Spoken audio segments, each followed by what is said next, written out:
میرے پیارے آقا صلی اللہ علیہ وآلہ وسلم کے پیارے دیوانوں، اس وقت پوری دنیا میں ایک خوف کا ماحول ہے۔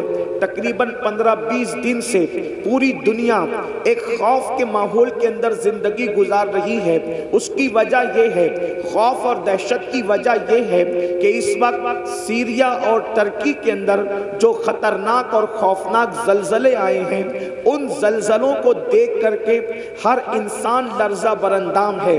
ان زلزلوں کو دیکھ کر کے ہر انسان متزلزل ہے، ہر انسان پر ایک خوف و ہراس کی کیفیت طاری ہے۔ اور ترکی اور شام کے اندر جو زلزلے آئے ہیں، اسی کے ساتھ ساتھ دانشوروں نے یہ بھی پیشن گوئی کی ہے کہ اب وہ صرف 2 ملکوں میں زلزلوں کی بات نہیں ہے، بلکہ کئی ملکوں پر اس وقت زلزلوں کی پیشن گوئی کی تلوار لٹک رہی ہے، یعنی کئی ملکوں کے اندر مزید زلزلے آ سکتے ہیں۔ اس لیے ہر انسان بے چین ہے، ہر انسان بے قرار ہے، ہر انسان مضطرب ہے۔ اللہ اکبر! آپ نے یوٹیوب کے ذریعے سے اور ویڈیوز کے ذریعے سے اور نیوز کے ذریعے سے شام اور ترکی کا زلزلہ دیکھا ہوگا۔ بڑی بڑی عمارتیں اللہ اکبر زمین کے سینے کے اندر دفن ہو گئی۔ آپ ذرا غور فرمائیں، میرے آقا صلی اللہ علیہ وآلہ وسلم کے دیوانوں، جس وقت ترکی میں زلزلہ آیا، کیا ترکی والوں نے یا سیریا والوں نے کبھی سوچا بھی ہوگا کہ ہمارے درمیان ایک ایسا عذاب آئے گا؟ اور وہ لوگ جو دولت کے اندر کھیل رہے تھے، وہ لوگ جو دولت کی ریل پیل میں مست تھے، کیا انہوں نے سوچا تھا کہ وہ خیمے میں پناہ لینے پہ مجبور ہو جائیں گے؟ لوگوں کو بھیک دینے والے ان کے ہاتھوں میں بھیک کے کٹورے آ جائیں گے۔ اللہ اکبر! میرے آقا صلی اللہ علیہ وآلہ وسلم کے پیارے دیوانوں، یاد رکھنا، مصیبت کسی پر بھی آئے، مومن کی شان یہ ہے کہ مومن کسی بھی مصیبت زدہ کو دیکھ کر اس سے عبرت حاصل کرتا ہے۔ کسی مفکر نے کہا تھا، اگر دوسروں کو دیکھ کر تم عبرت حاصل نہیں کرو گے تو تم بھی عبرت بنا دیے جاؤ گے۔ قرآن کہتا ہے، فَاعْتَبِرُوا يَا أُولِي الْأَبْصَارِ، اے آنکھ والو عبرت حاصل کرو۔ آنکھیں پکچر کے پوسٹر کے لیے نہیں دی گئی ہے، آنکھیں فلموں کے لیے نہیں دی گئی ہے، آنکھیں گندی پکچروں کے لیے نہیں دی گئی ہے، آنکھیں آوارگی کے لیے نہیں دی گئی ہے۔ قرآن کہتا ہے، آنکھیں اللہ نے تمہیں عبرت کے لیے دی ہے۔ ایک سے ایک ویڈیو کو شیئر کرنے والوں کبھی غور بھی کیا ہوتا، کبھی سوچا بھی ہوتا؟ اللہ اللہ! ترکی اور سیریا کے اندر جو زلزلے آئے ہیں، انہوں نے کبھی سوچا ہوگا ان کے کتنے خوبصورت مکانات ہیں، ان کے کتنے اونچے اونچے مکانات ہیں، ان کے کتنے اچھے اچھے مکانات ہیں، لیکن دیکھ لو سرد موسم کے اندر اب خیموں میں پناہ لینے پر مجبور ہے۔ اللہ اکبر! میں یہ نہیں کہتا جن پر مصیبت آئی ہے وہ سب پاپی ہے، یہ نہیں کہتا جن پر تکلیف آئی وہ سب مجرم ہے، لیکن یاد رکھنا، یہ بات آپ بھی کہتے ہو، عام بول چال میں ہم بھی کہتے ہیں، ہمارے علماء بھی کہتے ہوں گے کہ گیہوں کے برابر گھن بھی پسے جاتے ہیں۔ اللہ اکبر! اب آئیے، زلزلے کیوں آتے ہیں؟ زلزلے آنے کی وجہ کیا ہے؟ اگر ہم نے اس پر نظر نہیں کی تو اللہ نہ کرے جتنی سخت مصیبت میں وہ گرفتار ہے، اس سے بڑی مصیبت ہم پر بھی آ سکتی ہے۔ میرے آقا صلی اللہ علیہ وآلہ وسلم کے دیوانوں، زلزلے آنے کی 2 وجوہات بتائی جاتی ہے۔ ایک تو طبعی وجہ ہے جس کو سائنسداں لوگ بتاتے ہیں، یعنی کہ جو ہے وہ سیال مادوں میں ایسا ہوتا ہے تو زلزلہ آتا ہے۔ پھر کہتے ہیں کہ پلیٹوں کے اندر اختلاف ہو جاتا ہے تو زلزلہ آتا ہے۔ گویا کہ طبعی وجوہات، جیسے مثال کے طور پر ہم بیمار پڑتے ہیں، اس کی ایک طبعی وجوہات ہے، اس کی چند طبعی وجوہات ہے۔ مثال کے طور پر زکام ہو گیا تو کیوں ہوا؟ تو کہا دہی کھا لیا تو کھانسی آ رہی ہے، اسی طریقے سے ٹھنڈا پی لیا تو زکام ہو گیا، اسی طریقے سے جو ہے شربت پی لیا تو یہ ہو گیا۔ یہ وجوہات طبعی وجوہات بتائی جاتی ہے، لیکن ایک دوسری وجہ ہوتی ہے اور وہ حقیقی وجہ ہوتی ہے اور وہ سچی وجہ ہوتی ہے۔ یاد رکھنا، آپ سے پوچھنا چاہتا ہوں، اگر شربت بیمار کرتا ہے، توجہ کرنا، اگر شربت سردی کرتا ہے تو 4 لوگ شربت پیتے ہیں، سردی ایک ہی کو کیوں ہوتی ہے؟ 3 لوگوں کو کیوں نہیں ہوتی؟ اگر سب کو شربت نقصان پہنچاتا تو نقصان سب کو پہنچانا چاہیے تھا۔ اسی طریقے سے اگر مرچی سے موشن ہوتے ہیں تو 4 لوگوں نے کھائی تو ایک ہی کو کیوں ہوئی، 3 کو کیوں نہیں ہوئی؟ اس کا مطلب یہ ہے ہم ریزن تلاش کرنے میں طبعیات میں تو پھنسے ہوئے ہیں لیکن حقیقت پر ہماری نظر نہیں ہے۔ لیکن آج کے قرآن و سنت کو ماننے والوں، جب بھی کوئی مصیبت آتی ہے تو ہم قرآن اور حدیث میں اس کی وجہ تلاش کرتے ہیں۔ کیا وجہ ہے؟ قرآن و حدیث میں تلاش کریں۔ میں آپ سب کی توجہ چاہتا ہوں، ذرا غور فرمائیں۔ اللہ اکبر۔ اب طبعی وجوہات تو بتا دی گئی، سجال مادوں نے ایسا ہوا تو ایسا ہو گیا، پلیٹوں میں ایسا ہوا تو ایسا ہو گیا، یہ ہو گیا تو یہ ہو گیا، لیکن حقیقی وجہ کیا ہے؟ اب حقیقی وجہ قرآن بیان کرتا ہے، اس کو دل کے کانوں سے سننا۔ اللہ پاک ارشاد فرماتا ہے وَمَا أَصَابَكُم مِّن مُّصِيبَةٍ فَبِمَا كَسَبَتْ أَيْدِيكُم، کہ تم پر جو بھی مصیبت آتی ہے وہ تمہارے ہاتھ کی کمائی ہے، وہ تمہارے گناہوں کی وجہ سے آتی ہے، وہ تمہارے جرائم کی وجہ سے آتی ہے۔ پتہ چلا ہم پر جو بھی مصیبت آتی ہے وہ گناہ کی وجہ سے آتی ہے۔ اس آیہ کریمہ کی تفسیر میں مفسرین لکھتے ہیں کہ اگر مومن کو کانٹا بھی چبھتا ہے اس کے گناہ کی وجہ سے چبھتا ہے، مومن کو ٹھوکر بھی لگتی ہے اس کے گناہ کی وجہ سے لگتی ہے۔ پتہ چلا اگر مسلمان گناہ کرنا چھوڑ دے تو وہ اتنا سیف ہو جائے گا کہ اس کو کبھی ٹھوکر بھی نہیں لگ سکتی، زلزلے آنا تو دور کی بات ہے۔ گناہ چھوڑتے چلے جاؤ، عیش کی زندگی گزارتے چلے جاؤ، راحت کی زندگی گزارتے چلے جاؤ، آرام کی زندگی گزارتے چلے جاؤ۔ حیرت کی بات یہ ہے آرام کی زندگی سب چاہتے ہیں، راحت کی زندگی سب چاہتے ہیں، سکون کی زندگی سب چاہتے ہیں، آرام کی زندگی سب چاہتے ہیں، قرار کی زندگی سب چاہتے ہیں، لیکن گناہ کوئی چھوڑنا نہیں چاہتا۔ اللہ اکبر۔ بڑی معذرت کے ساتھ میں یہ نہیں کہتا کون کیا کرتا ہے، لیکن ہر انسان اپنے آپ میں ڈوب کر سوچے۔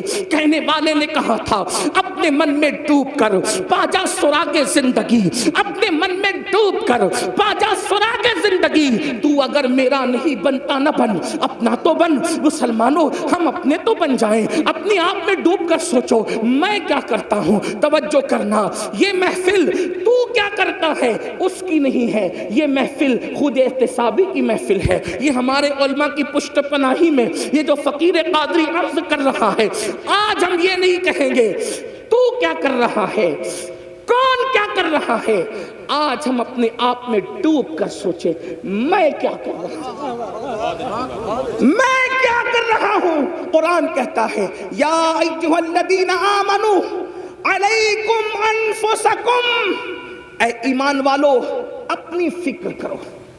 آج مسلمان کے اندر یہ بیماری پیدا ہو گئی، تو کیا کر رہا ہے، وہ کیا کر رہا ہے، کون کیا کر رہا ہے۔ اس لیے ہر آدمی دوسرے کو مجرم ٹھہراتا ہے، خود احتسابی نہیں۔ ہمارے بزرگوں میں کیا طریقہ تھا، میں کیا کر رہا ہوں۔ ایک مرتبہ سلطان العارفین حضرت بایزید بسطامی کے دور میں بارش بند ہو گئی، بارش بند ہو گئی۔ لوگوں نے کہا بارش بند ہو گئی، چلو سلطان العارفین بایزید کے پاس۔ یہ بایزید کون؟ سید الطائفہ، طاؤس العلماء۔ حضرت جنید بغدادی فرماتے ہیں جو مرتبہ فرشتوں میں جبریل امین کا ہے، وہ ولیوں کی کائنات میں اللہ نے سید السلطان العارفین حضرت بایزید بسطامی کو مقام عطا فرمایا۔ جیسے فرشتوں میں جبریل ویسے ولیوں میں بایزید بسطامی۔ یہ بات جنید بغدادی نے اس وقت کہی، ابھی سرکار غوث پاک کی آمد نہیں ہوئی تھی، ان کی آمد سے پہلے یہ بات کہی گئی۔ آپ سے پوچھتا ہوں جو ولیوں میں جبریل کی طرح ہے، جیسے فرشتوں میں جبریل ویسے سلطان العارفین بایزید ولیوں میں ہیں، ایسی ہستی کے پاس لوگ آ کے کہتے بارش بند ہو گئی۔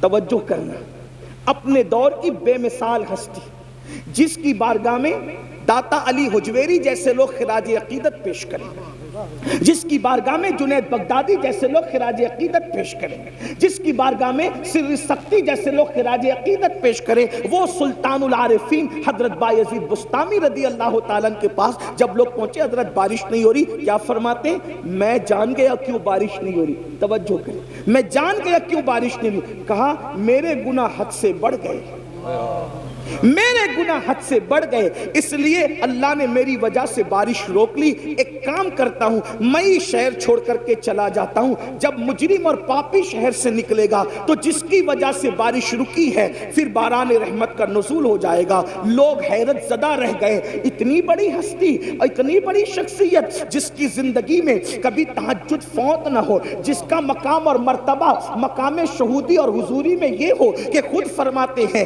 ایک لمحہ بھی جلوے یار اگر نظروں سے اوجھل ہو جائے تو میں اپنے آپ پر کفر کا فتویٰ دے دوں۔ اندازہ تو فرمائیں یہ مقام حضوری کی منزل پر فائز ہیں، اور حال یہ کہ کہتے ہیں میرے گناہ بڑھ گئے اس لیے میں شہر چھوڑ کر کے جاؤں گا، میری وجہ سے بارش رک گئی ہے، باران رحمت کا نزول ہوگا۔ اور سلطان العارفین جیسے ہی شہر چھوڑ کے نکلے، اللہ کو عاجزی کی یادہ اتنی پسند آ گئی، لوگوں کے استسقاء اور دعاؤں سے بارش نہیں ہوئی، بایزید کی عاجزی کی برکت سے باران رحمت کا نزول ہو گیا۔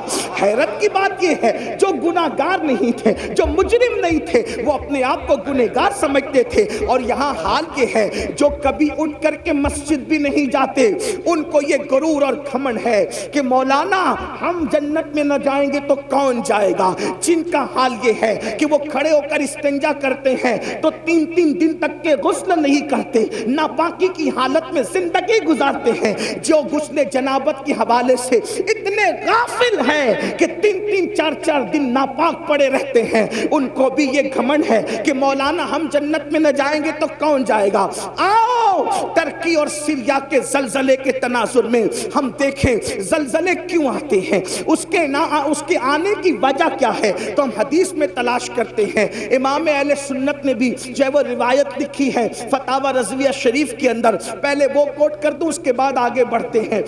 فرمایا گیا کہ ان زمین کی نسیں ہوتی ہے، زمین کی رگیں ہوتی ہے، زمین کی شریانیں ہوتی ہے، جس طریقے سے انسان کے جسم میں شریانیں ہیں، جس طریقے سے انسان کے جسم میں رگیں ہیں، اسی طریقے سے زمین کی بھی رگیں ہیں، اور یہ ساری رگیں ایک جو ہے وہ پہاڑ کی طرف پڑتی ہے اور ایک پہاڑ کے اندر سمٹ آتی ہے اور اس کو کوہ قاف کہتے ہیں، اور وہاں پر وہ ساری رگوں کو کھڑا فرشتہ سمیٹ کر کے موجود ہے، اس کے ہاتھوں میں یہ رگیں ہیں، زمین کی رگیں، زمین کی شریانیں اس فرشتے کے ہاتھ میں ہے۔ جب بھی کسی زمین کے خطے پر، جب بھی کسی زمین کے حصے پر ظلم ہوتا ہے، پاپ ہوتے ہیں، جرائم ہوتے ہیں، زنا اور بدکاری ہوتی ہے، شراب عام ہو جاتا ہے، سود عام ہو جاتا ہے، اللہ کی نافرمانی عام ہو جاتی ہے، زمین کے جس حصے پر گناہ اور جرائم عام ہو جاتے ہیں، پھر قدرت کی طرف سے حکم ہوتا ہے زمین کی اس رگ کو پکڑ کر کے حرکت دے دو، تاکہ لوگوں کو پتہ چل جائے کہ اللہ سونے سے بھی پاک ہے، اللہ اونگنے سے بھی پاک ہے، اللہ تمہارے جرائم سے بے خبر نہیں ہے، اللہ تمہارے گناہوں سے بے خبر نہیں ہے، وہ تم سب کو دیکھ رہا ہے۔ اللہ اکبر۔ اور جب وہ نس پکڑ کر، وہ رگ پکڑ کر فرشتہ حرکت دیتا ہے تو زمین پر زلزلے کے جھٹکے نمودار ہوتے ہیں۔ اللہ اکبر۔ میری قوم کے جوانوں، پتہ چلا جب زمین پر اللہ کی عبادت کرنے کی بجائے جب زمین پر ظلم کیا جاتا ہے، جب زمین پر حرام کام کیے جاتے ہیں، جب زمین پر اللہ اکبر نوتل میں کمی کی جاتی ہے، اس وقت زمین پہ زلزلے آتے ہیں اور مجرموں کی وجہ سے بے گناہ بھی اس کا شکار ہو جاتے ہیں۔ اللہ اکبر۔ کیا یہ جرائم ہمارے اندر نہیں؟ ایک مرتبہ ام المومنین امام حاکم اپنی مستدرک میں لکھتے ہیں، لیکن محدثین نے اس حدیث کی سند پر جرح بھی کی ہے۔ اللہ اکبر۔ بعض محدثین نے جرح کی، امام حاکم نے اس کو صحیح کہا، لیکن میں امام حاکم کی جو ہے وہ صحت کی بات کو سامنے رکھ کر بالکل نصیحت کے طور پر یہ بات پیش کرتا ہوں۔ ایک مرتبہ ایک جوان ام المومنین سیدہ عائشہ صدیقہ کے پاس آیا۔ کون عائشہ صدیقہ؟ مفتی 4 ملت۔ کون عائشہ صدیقہ؟ جس کے بستر پہ قرآن نازل ہوتا ہو۔ کون عائشہ صدیقہ؟ سینکڑوں صحابہ اور ہزاروں تابعین جس کے شاگرد ہوں۔ ان سے پوچھا امی جان یہ بتائیں کہ زلزلے کیوں آتے ہیں، زلزلے آنے کی وجہ کیا ہے؟ تو ام المومنین نے اس کی طرف سے چہرہ پھیر لیا۔ چہرہ پھیرنے کی وجہ یہ تھی کہ زلزلہ آنے کی وجہ اتنی نازک بیان کرنا چاہتی تھی کہ اس کے سامنے بیان نہیں کرنا چاہتی تھی۔ بیک گراؤنڈ حدیث کا یہی بیان کر رہا ہے. پوچھنے والے نے پوچھا تو اس کو بیان نہیں فرمایا، یعنی جب اس نے سوال کیا تو چہرہ پھیر لیا. لیکن اللہ اکبر، پھر حضرت عبداللہ نے پوچھا امی جان آپ بتائیں کہ زلزلہ کیوں آتا ہے اور زلزلہ آنے کی وجہ کیا ہے؟ تو اس وقت ام المومنین نے ان کو جواب دیا، حضرت عبداللہ کو جواب دیا، عبداللہ زلزلہ آنے کی وجہ یہ ہے جب عورتیں اس نیت سے گھر سے خوشبو لگا کر کے نکلتی ہے کہ لوگ ان کے حسن کے فریب میں مبتلا ہو جائیں، ان کی طرف راغب ہوں.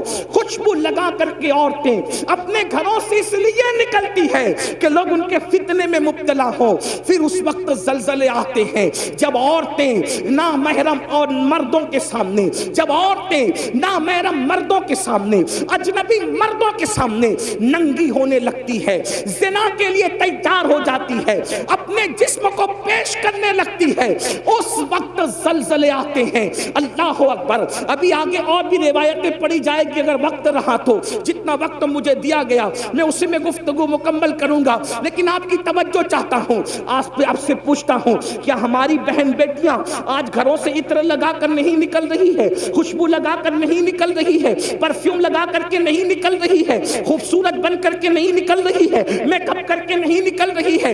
آج اللہ اکبر مسلمانوں کا حال یہ ہو گیا، شادی کے موقع پر صرف چہرے بنانے کے لیے بیوٹی پارلروں میں جتنا خرچ ہوتا ہے اگر اس کا اندازہ لگایا جائے تو لاکھوں روپے صرف بیوٹی پارلر کی نظر ہو جاتے ہیں. میں پوچھنا چاہتا ہوں مسلمانوں، صرف داڑھی رکھنے سے ہم نجات نہیں پا سکتے، صرف 5 وقت کی نماز بھی ہمیں نجات کے سائل تک نہیں پہنچا سکتی، سروں پر ٹوپیاں رکھنا بھی ہمیں نجات تک نہیں پہنچا سکتا.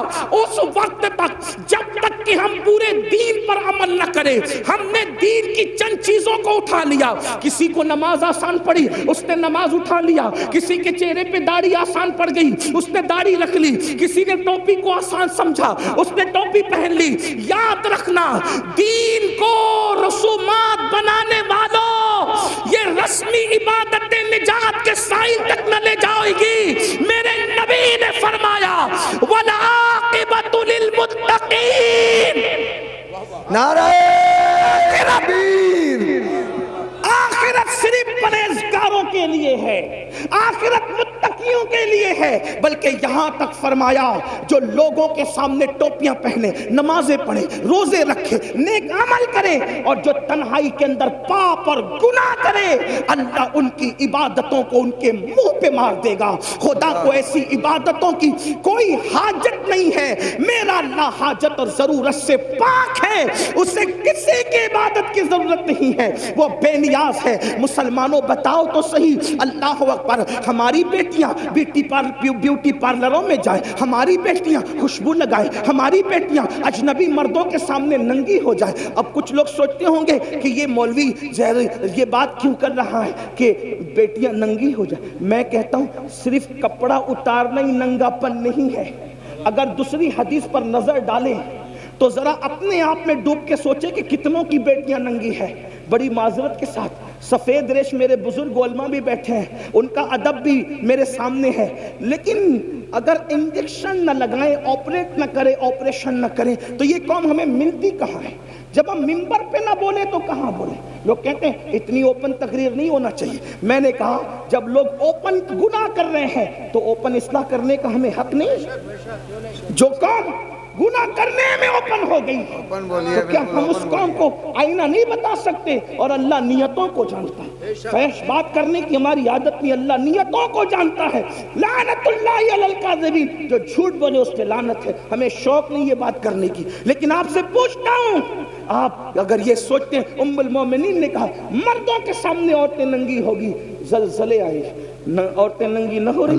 ایک حدیث میں اللہ کے رسول علیہ السلام نے فرمایا قیامت کے قریب عورتیں کپڑے پہن کے بھی ننگی ہوگی. تو صحابہ نے پوچھا آقا کپڑے پہن کے ننگی ہونے کا کیا مطلب ہے؟ وہ فرمایا اتنے باریک اور پتلے پتلے کپڑے پہنے گی کہ کپڑے پہن کر بھی ان کا جسم نظر آئے گا، اتنے تنگ اور چست پہنے گی کہ مفہوم ہے کہ جسم کا نشیب و فراز دکھے گا. تو یہ بھی تو ننگے پن کی، کپڑا پہن کر بھی ننگی ہے. مردوں کو اس کا کوئی خیال نہیں۔ ایک باپ جب جمعہ کی محفل میں مسجد کے اندر یہ خطاب سنتا ہے تو کہتا ہے مولوی لوگ پرانے خیال کے لوگ ہیں۔ مولوی پرانے خیال کا نہیں ہے، ہم دین کے پابند ہیں۔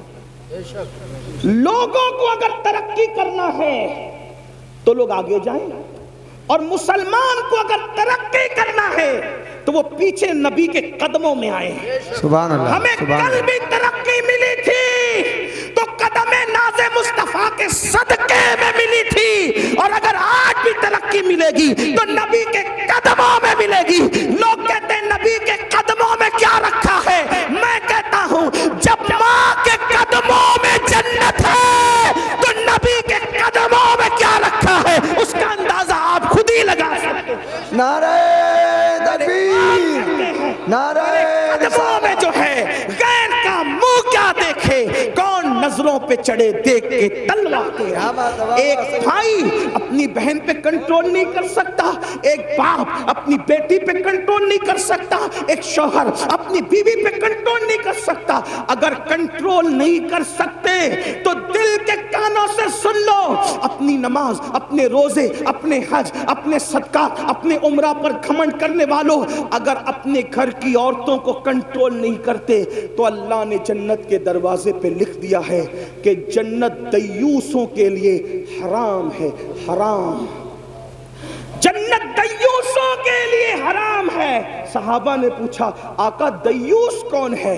تو اللہ کے رسول علیہ السلام نے فرمایا جس کے گھر کی عورتیں بدی میں مبتلا ہوں اور وہ مرد معلوم ہونے کے بعد ان کو نہ روکے، جو عورتیں بازاروں میں بے پردہ جائیں اور وہ مرد معلوم ہونے کے باوجود ان کو نہ روکے، ایسے مرد دیوس ہے، دیوس۔ اللہ نہ ان کا فرض قبول کرتا ہے، نہ ان کا نفل قبول کرتا ہے، نہ ان کی دعائیں قبول کرتا ہے، نہ ان کی نمازیں قبول کرتا ہے۔ میرے پیارے آقا علیہ السلام کے پیارے دیوانوں، ام المومنین فرماتی ہیں پہلی وجہ تو یہ ہے۔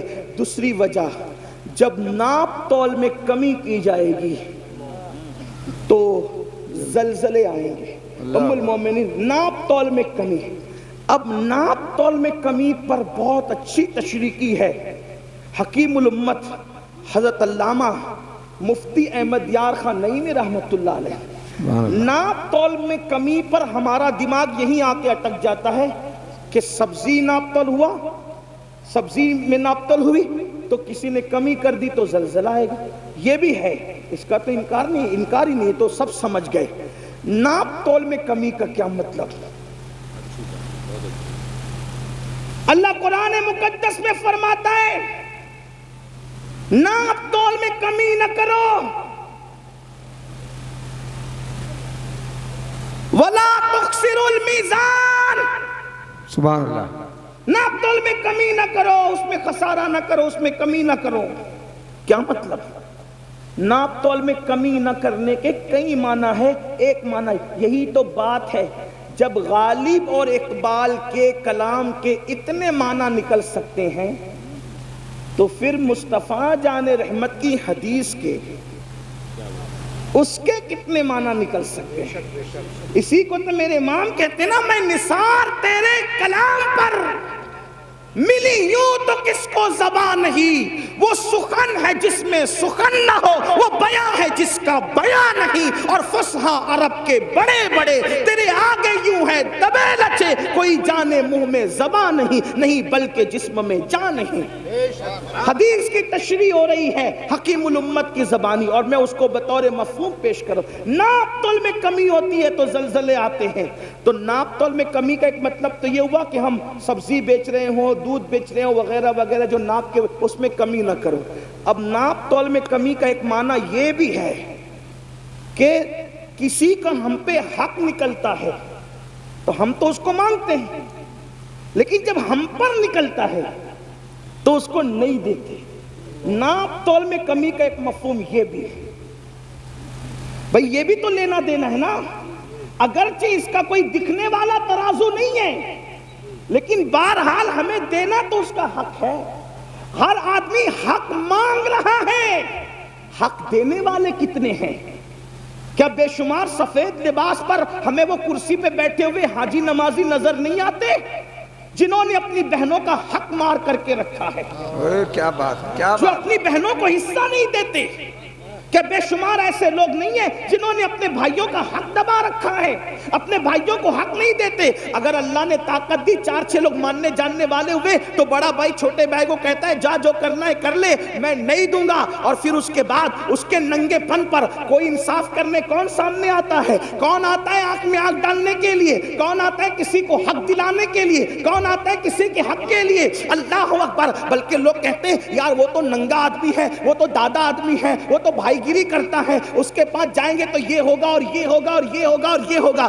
سن لو، جس وقت حق تلفی کی جا رہی ہو اور پھر لوگ جو حاجی نمازی اور دیندار کہلانے والے کسی کے حق کے لیے اس کے ساتھ کھڑے نہیں ہیں تو وہ بھی تیار ہو جائیں زلزلوں کے جھٹکوں کے لیے، وہ بھی تیار ہو جائیں اللہ کے عذاب کے لیے. یہاں تو جھٹکے ہوں گے اور زمین کے اندر جو ہوگا اس کا انجام کیا ہوگا؟ اللہ اکبر. بڑی معذرت کے ساتھ ایک بات میں آپ کو بتاؤں جس کو فقی ابو اللیث سمرقندی رحمت اللہ علیہ نے اپنی کتاب میں لکھا ہے، ذرا دھیان سے سننا. آج ہم ہر سال عمرہ کے لیے جا رہے، اللہ مبارک کرے، حج کے لیے بھی جا رہے ہیں، مسجد کے متولی بھی بن گئے، 50-50 ہزار 5-5 لاکھ مدرسوں کے اندر چندے بھی لکھانے، بہت اچھی بات ہے. لیکن بہن کو حصہ نہیں دے رہے ہیں اور بہن بھانجوں سے لڑ رہے ہیں. آپ جانتے ہیں، آئیے ذرا سنیے اور دل کے کانوں سے سنیے بہن کی حق تلفی کرنے کا انجام کیا ہے. میں نے حوالہ پڑھ دیا، جس کو رجوع کرنا اس طرف کرے، اور میں اس کو اپنے الفاظ کے جامع میں پڑھنے لگا ہوں. اللہ اکبر. آج جانتے ہیں اللہ یہ جو رسومات ہے، دراصل جب شادی ہوتی ہے تو جہیز لوگ اس لیے بھی مانگ لیتے ہیں کہ یہ لوگ کے یہاں تو حصہ دینے کا رواج ہی نہیں ہے، حصہ ملے گا نہیں، اس لیے جتنی بھیک مانگنا ہے مانگ لو. اور آپ کو ایک بات بتاؤں، جب سے یہ جہیز مانگنے کا مطالبہ ہم نے شروع کیا ہے اور ہمارے سماج میں شروع ہوا ہے، ایک بات تو آپ کو بتاؤں، ہمارے مذہب میں تو کفن مانگنے کی بھی اجازت نہیں ہے. توجہ کریں، ہمارے مذہب میں تو کفن مانگنے کی بھی اجازت نہیں ہے. آخر وہ کون سے سنی اور کیسے مسلمان ہے کہ جو جہیز مانگنے کے لیے نکلے ہیں؟ ہمارے مذہب کا حال تو یہ ہے، اگر ایک چادر پرانی گھر میں پڑی ہوئی ہے اور اللہ اکبر باپ مر گیا ہے تو اسلامی غیرت کہتی ہے 3 مسنون کفن کی ضرورت نہیں ہے. اگر ایک ہی پرانی چادر تیرے پاس موجود ہے تو اپنی غیرت کا سودا کسی کے دروازے پہ مت کرنا. ایک ہی چادر میں لپیٹ کر غیرت کے ساتھ اپنے باپ کو دفن کر دینا. اب بھی تجھے بھیک مانگنے کی اجازت نہیں. جس مذہب میں باپ کے کفن کے لیے بھیک مانگنے کی اجازت نہ ہو، ایک کپڑا موجود ہوتے ہوئے، کفایت کا کپڑا موجود ہوتے ہوئے، اس مذہب کے اندر آخر جہیز مانگنے کی اجازت کیسے ہو سکتی ہے؟ اس مذہب کے اندر کار مانگنے کی اجازت کیسے ہو سکتی ہے؟ اس مذہب کے اندر اللہ اکبر بائک مانگنے کی اجازت کیسے ہو سکتی ہے؟ اور یاد رکھنا، آج لوگ کہتے ہیں مولانا مسلمانوں کی بیٹیاں غیروں کے ساتھ بھاگ رہی ہے. آج لوگ کہتے ہیں مولانا مسلمانوں کی بیٹیاں غیروں کے ساتھ بھاگ رہی ہے، مسلمانوں کی بیٹیاں لوجوں میں بک رہی ہے، مسلمانوں کی بیٹیاں سگنلوں پہ برقع پہن کے بھیک مانگ رہی ہے. میں پوچھتا ہوں ذمہ دار کون ہے؟ بڑی معذرت کے ساتھ جویا کہ غیرت مند مسلمانوں، اگر تمہارے دلوں میں عشق مصطفیٰ ہے، اگر تمہارے دلوں میں محبت رسول ہے، اگر تمہارے دلوں میں الفت رسول ہے، اس عشق مصطفیٰ کا واسطہ دے کر پوچھنا چاہتا ہوں، بیٹیاں لوجوں میں کیوں بک رہی ہے؟ بیٹیاں سگنلوں پہ بھیک کیوں مانگ رہی ہے؟ بیٹیاں مرتد کیوں ہو رہی ہے؟ اوروں کا ہاتھ پکڑ کر کیوں جا رہی ہے؟ ذمہ دار کون ہے؟ کیا وہ بیٹی جس نے کسی کا ہاتھ تھام لیا صرف وہ ذمہ دار ہے؟ نہیں، بلکہ ذمہ دار ہم سب ہیں، ذمہ دار پورا معاشرہ ہے. اس کی وجہ نعرہ تکبیر، نعرہ رسالت، حضرت مفتی محمد اسماعیل صاحب قبلہ، نعرہ تکبیر. تشریف رکھیں، بیٹھ جائیں، حضرت کا استقبال کر لیں، درود شریف پڑھیں آپ لوگ. اللہم صلی علی سیدنا مولانا محمد معدن الجود والکرم وآلہ وصحبہ وبارک وسلم صلاۃ والسلام علیک یا رسول. ایک بار سب مل کے اور درود شریف پڑھ لیں آپ.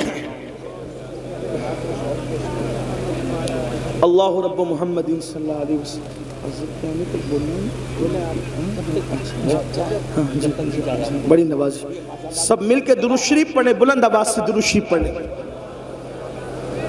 آپ سے گزارش ہے کہ اگر آپ ڈسٹرب نہیں کریں تو بڑی نوازش آپ سب کی بڑی نوازش. ایک بار آپ سب بھی درود شریف. حضرات دیکھ رہے ہیں کہ اللہم صلی علی سیدنا و مولانا محمد مادن الجود والکرم. ڈاکٹر شفیق الرحمان بخش صاحب ایم پی سنبل تشریف لے آئے ہیں.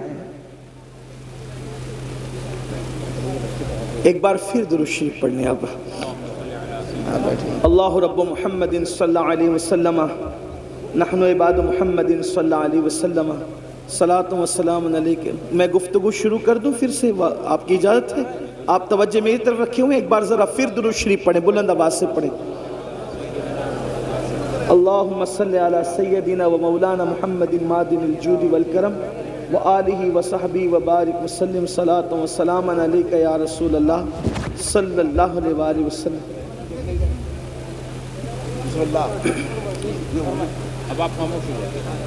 پھر درود شریف پڑھنے ایک مرتبہ. اللہم صلی علی سیدنا و مولانا محمد مادن الجود والکرم وآلہ وصحبہ وبارک وسلم صلاۃ و سلام علیک یا رسول اللہ صلی اللہ علیہ وسلم. کھلے کھلے دل سے ذرا عاشقوں کی طرح سب درود شریف پڑھ لیں.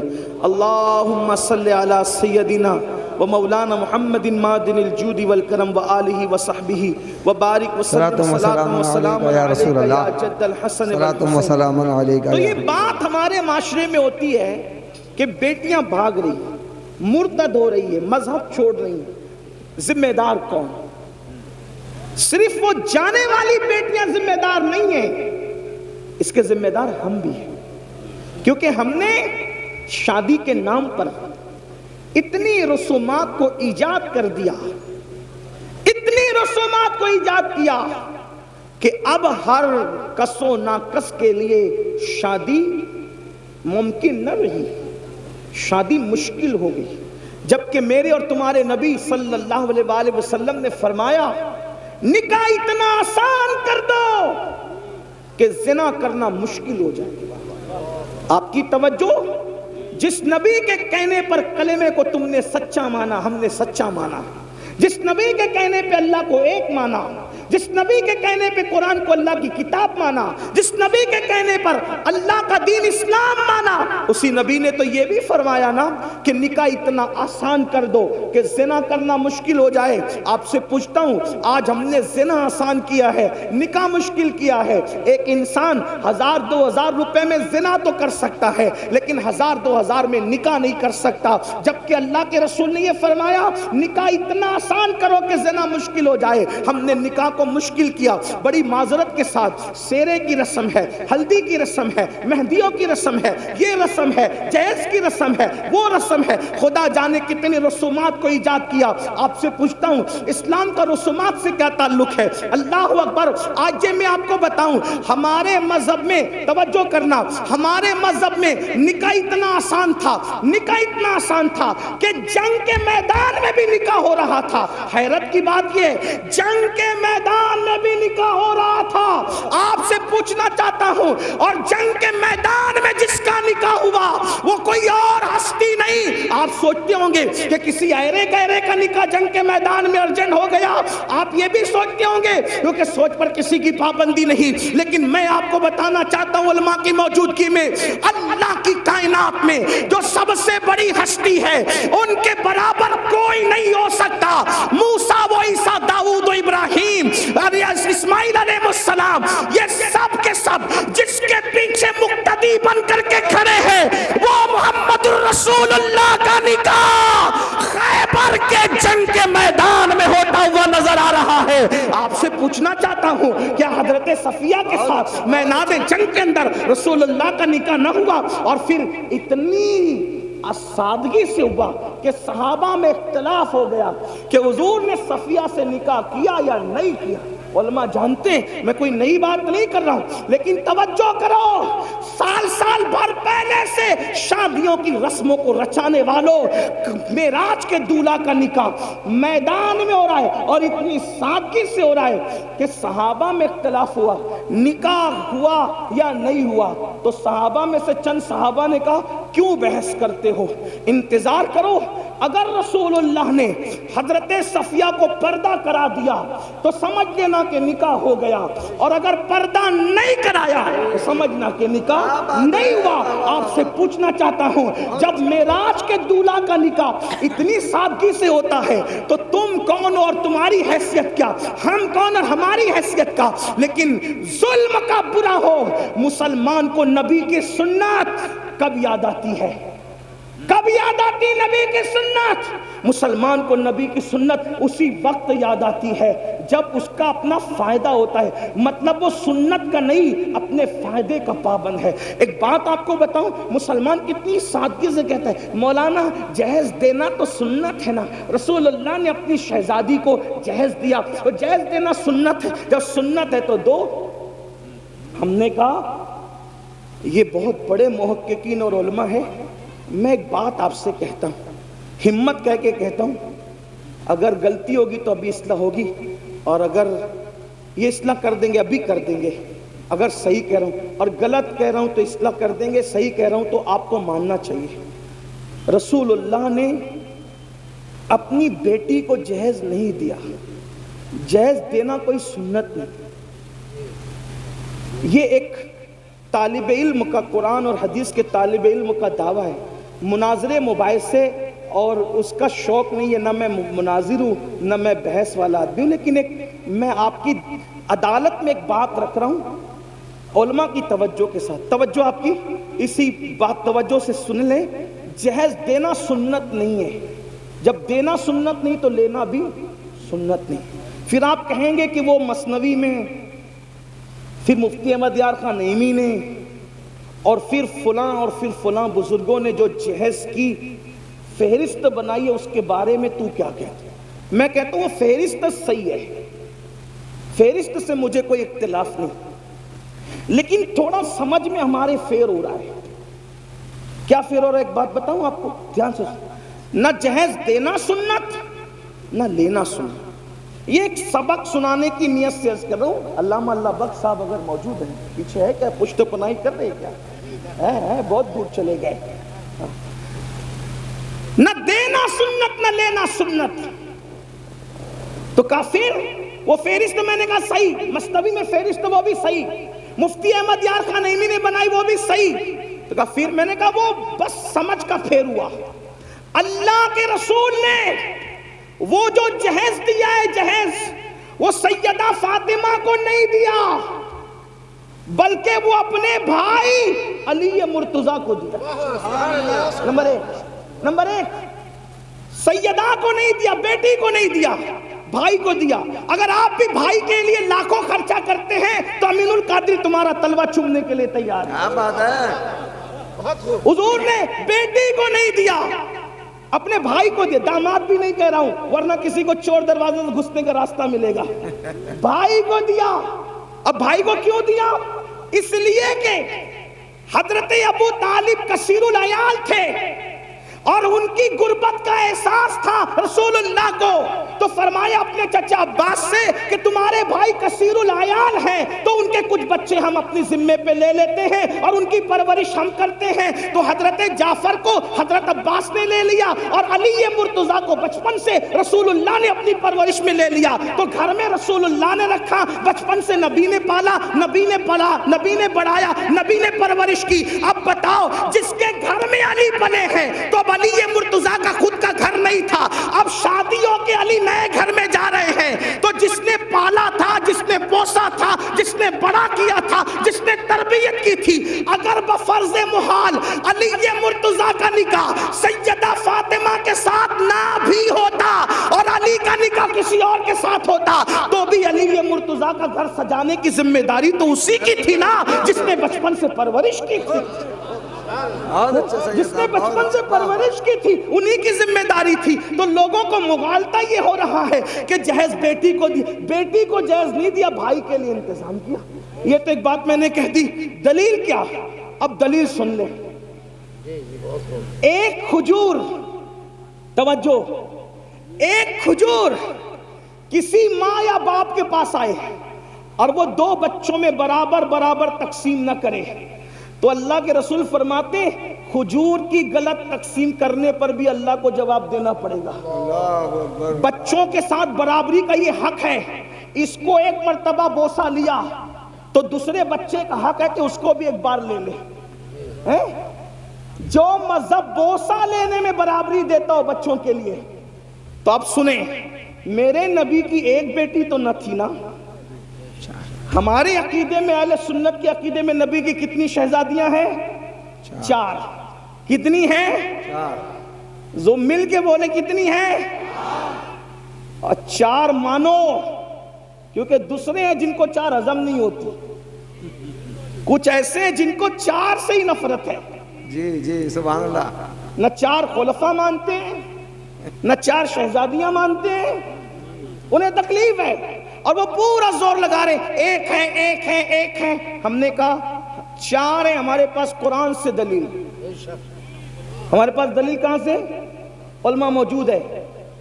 یہ ابن کثیر نے کہا اور یہ اس نے کہا اور اس نے کہا، میں نے کہا جب قرآن کہہ دے تو پھر کوئی کثیر نہیں، کوئی کامل نہیں، کچھ نہیں. جس کی بات قرآن سے ٹکرائے گی، اگرچہ وہ ہمارا سب سے بڑا امام کہلائے، پھر بھی ہم اس کی بات نہیں مانیں گے، کیونکہ قرآن، صاحب قرآن ہمارے لیے پہلے نمبر پر ہے. صحیح بات ہے، یہی تو ہے نا. ہمارے امام نے جب اعلان کیا کہ میرا کوئی قول حدیث سے صحیح سے ٹکرا جائے اسے چھوڑ دیا جائے، یہی ہے ہمارا اصول. اب قرآن کیا کہتا ہے؟ یا ایھا النبی، توجہ قرآن کہہ رہا ہے. جو نبی کی 4 بیٹیاں نہیں مانتے نا، ان کی طرف توجہ دلانا چاہتا ہوں. یا ایھا النبی، اے نبی، قل لازواجک وبناتک ونساء المؤمنین، اے محبوب آپ فرما دیں، اے نبی آپ کہہ دیں. کس سے؟ لازواجک، اپنی بیویوں سے، وبناتک، اپنی بیٹیوں سے. چھوٹا سا بھی عربی کا طالب علم ہو تو وہ جانتا ہے عربی زبان کی بلاغت اور وسعت یہ ہے کہ عربی کے ہاں واحد جمع نہیں ہے صرف، بلکہ واحد ہے، تثنیہ ہے، پھر جمع قلت ہے، جمع کثرت ہے. صحیح. اب قرآن یہ بتا رہا ہے اگر ایک بیٹی ہوتی تو قرآن کیا کہتا؟ کل ازواجک و بنتک. لیکن قرآن بنتک نہیں کہہ رہا ہے، کیا کہہ رہا ہے؟ بناتک. واحد بھی نہیں ہے، تثنیہ بھی نہیں ہے، بلکہ جمع ہے. اب اگر اس کو جمع قلت بھی مان لیا جائے تو کم سے کم 3 ماننا پڑے گا. آپ کم سے کم تو آپ کو 3 ماننا پڑے گا. 3 سے کم پر تمہاری جان نہیں چھوٹ سکتی. اس سے پتا چلا جب قرآن نے کہہ دیا وَبَنَاتِكَ، آپ اپنی بیٹیوں کو حکم دے تو ماننا پڑے گا نبی کی ایک نہیں تھی بلکہ نبی کی 3 سے زائد بیٹیاں. اب جب یہ مان گئے، اس پہ کوئی تفصیل بات نہیں کرتا، علماء جانتے ہیں، آپ کو مزید وہ سمجھا دیں گے. تو جب نبی کی 4 بیٹیاں ہیں اور آپ کہتے ہیں سیدہ فاطمہ کو جہیز دیا، کس کو جہیز دیا؟ تو آپ کو یہ بھی ماننا پڑے گا سیدہ زینب بنت محمد کو بھی جہیز دیا. آپ کو یہی ماننا پڑے گا سیدہ رقیہ بنت محمد کو بھی جہیز دیا. آپ کو یہ بھی ماننا پڑے گا سیدہ ام کلثوم بنت محمد کو بھی جہیز دیا. تو اب اگر آپ سیدہ فاطمہ کا جہیز ثابت کرتے ہو تو آپ کی یہ ذمہ داری ہے کہ حضرت زینب، حضرت رقیہ، ام کلثوم کا بھی جہیز آپ ثابت کر کے بتائیں کہ حضور نے کیسے جہیز دیا. اور یہ بات یاد رکھنا، جب ان کو نہیں دیا تو پھر نبی کے انصاف سے یہ بعید ہے کہ جو نبی بوسہ لینے میں برابری کی بات کرے، جو نبی کھجور کی تقسیم میں برابری کی بات کرے. یہ کیسے ہو گیا کہ ایک بیٹی کو جہیز دیا اور 3 بیٹیوں کو جہیز سے محروم رکھا؟ معاذ اللہ ثم معاذ اللہ. اب اس سے بڑھ کر ایک دلیل، یہ تو تم اور میں ہے جو سنتوں کو معاذ اللہ عمل نہیں کرتے، سنتوں پر توجہ نہیں کرتے. لیکن آپ سے پوچھنا چاہتا ہوں، چلے جس علی کو جہیز ملا تھا ان کو تو پتا ہے نا کہ رسول اللہ نے بیٹی کو جہیز دیا، تو پھر علی مرتضیٰ نے بھی اپنی بیٹیوں کا نکاح کیا. حضرت علی مرتضیٰ کی بھی بیٹی ہے، حضرت زینب بنت علی، حضرت رقیہ بنت علی، حضرت ام کلثوم بنت علی. مولا علی کی ایک بیٹی نہیں ہے، مولا کائنات کی تو کم سے کم 7 اور 9 بیٹیاں بتائی جاتی ہے. تو جس علی نے نکاح کے وقت اپنے سسر سے جہیز لیا اپنی بیوی کی شکل میں، اپنی بیوی کے جہیز کی شکل میں، تو آپ سے پوچھتا ہوں اس علی مرتضیٰ نے جب جہیز لیا تو اپنی کس بیٹی کی شادی پر انہوں نے جہیز دیا؟ یہ بھی آپ کو ثابت کرنا پڑے گا۔ اور دوسری بات، وہ صدیق اکبر افضل البشر بعد الانبیاء بالتحقیق ابو بکر صدیق، وہ عبداللہ ابن عمر جو مسکرانے کی بھی سنت ترک نہیں کرتے تھے۔ ایک مرتبہ مسکران ایک صحابی، کسی نے پوچھا کیوں ہنس رہے ہو؟ کہا مجھے بھی نہیں پتا کیوں ہنس رہا ہوں، یہاں کھڑے رہ کر میرے یار نے مسکرایا ہے، بس میں بھی مسکرا رہا ہوں۔ حضرت عبداللہ ابن عمر اپنی امامے کے شملے کو درخت سے الجھا رہے، کسی نے کہا یہ کیا بچپنے کی حرکت ہے؟ وہ فرمایا بچپنے کی حرکت لوگوں کو لگا کرے، دراصل ایک سفر میں نبی کے ساتھ تھا، نبی کا شملہ درخت سے الجھ گیا، میرا نہیں الجھتا، اس لیے الجھا کر کے اس سنت پر عمل کر رہا ہوں۔ آپ سے پوچھنا چاہتا ہوں، جو مسکرانے کی سنت نہ چھوڑے، جو ہڈی چوسنے کی سنت نہ چھوڑے، جو اللہ اکبر، جو درخت سے شملہ الجھانے کی سنت نہ چھوڑے، ارے وہ سب تو اپنی جگہ رسول اللہ نے جو کام کلی کیے بغیر کیا، وہ بھی کلی کیے بغیر کر کے وہ کام سنت پر عمل کرتے نظر آ رہے ہیں۔ آپ سے پوچھنا چاہتا ہوں، وہ اتنے سنتوں کے پابند تھے، انہوں نے تو یہ بات کہی ہوتی، کیا 1450 سال کے بعد ہندوستان میں یو پی والوں کو یہ سنت سمجھ میں آئی، بہار والوں کو یہ سنت سمجھ میں آئی، بنگال والوں کو یہ سنت سمجھ میں آئی؟ ابو بکر صدیق سیدہ فاطمہ کے نکاح رخصتی کے چشمدید گواہ ہے۔ اگر انہوں نے جہیز دیتے ہوئے رسول اللہ کو دیتا دیکھا ہوتا تو صدیق اکبر بھی تو اپنی بیٹی کو جہیز دیتے۔ صدیق اکبر نے جہیز نہیں دیا، فاروق اعظم نے جہیز نہیں دیا، عثمان غنی جیسے غنی اور مالدار نے جہیز نہیں دیا، اور آپ کہتے ہیں جہیز دینا سنت ہے۔ یہ ذمہ داری تو میرے ان محقق بھائیوں کے سر پر ہے جو ہم پر مسلط کرنے کے جہیز دینا سنت۔ محقق سے مراد علماء نہیں ہے، محقق سے مراد یہ ہوٹل پہ بیٹھے ہوئے لوگ ہیں جو بغیر علم کے علماء نے تو کبھی تائید کی ہی نہیں۔ ارے کیا یہ لوگ کیوں آ رہے ہیں بھائی؟ آپ وہیں روکو بلا وجہ۔ علماء نے تو کبھی تائید کی ہی نہیں۔ دراصل یہ سارے خرافات کی تائید نفس کے غلام لوگ کر رہے ہیں۔ میری گزارش ہے آپ سے، اگر قوم کی بچیوں کی آبرو اور عزت سے تھوڑی بھی دلچسپی ہو